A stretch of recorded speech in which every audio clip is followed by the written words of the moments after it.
Well, I guess that what really matters is what did the voters think. The thing about these election debates, and this is the second of them, probably the last set piece of this election campaign. So from now on in, I think, for the final week, really, the leaders will be traipsing around the country and trying to sell their message. It looks like, as you said, that YouGov poll puts the result at about 50-50. I think the audience in the room was selected by a polling company as well, so it had a number of people who were confirmed supporters of the Tories and a number who were confirmed Labor supporters and others, and I guess you could hear that reflected in the applause one way or the other. But at this stage, I think most British voters seem to have made up their minds. Do you think there was more pressure on Rishi Sunak, though, Mark? He has the most ground to make up, and as the leader of a party that's been in power for 14 years, he had the harder job, didn't he? Well, he does have a hard job. I mean, neither of these guys have been elected as Prime Minister. Rishi Sunak was installed by his party room. In that package, we heard that there'd been, 6 Prime Ministers. The thing is, that had been not just over the last 14 years, but since 2016.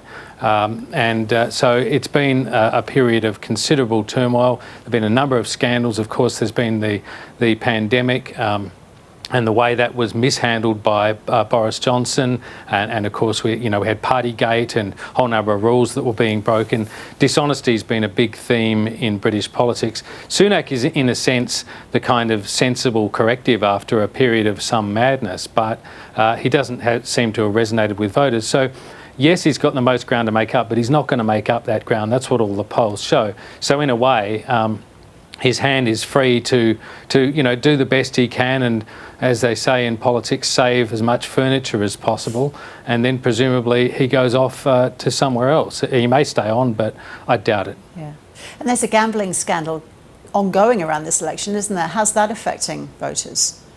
Well, I think this gambling scandal is really interesting, only in the sense that it confirms the sort of sentiments and suspicions that are already there in the electorate. I mean, this is a very unpopular government. It's been trailing Labor by about 20 points in the opinion polls, and that really seems to have sustained for the most part right through the campaign. You could have expected to see a reasonably significant narrowing, but the last poll, or the aggregated polls that I've seen recently, suggests that Labor's got about 41% support and the Tories are at about 21% support. So there's not much narrowing there, and I think it's just going to continue in that way. So it's been a very tough period for the Tories, and that's where this election's been decided, I think, a long time ago.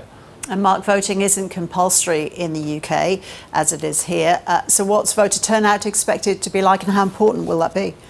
It's a really good question, Ros, and it's the big unknown of this election, really. The coverage of it has been so decisive in terms of Labor being odds-on to win it, Labor being a shoo-in, as it were, that the issue of how many people actually turn out to vote is a good one. There's also new voter registration rules or proof of identity rules that people will have to establish when they walk up to vote. These were brought in under Boris Johnson, who subsequently got turned away from a polling booth himself in the local government elections because he hadn't brought his ID.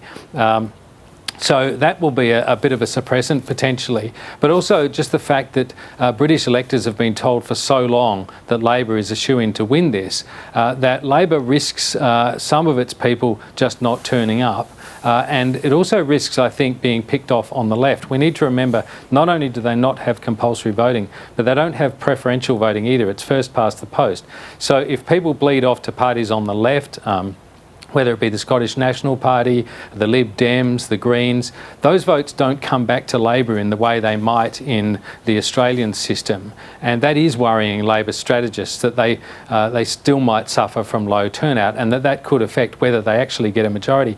Bearing in mind they need to get, I think it's more than about 12.5% swing, which is a massive swing just to get into majority status. At the moment they're ahead of that in the polls, but we'll see how many people turn out to vote and what the result is.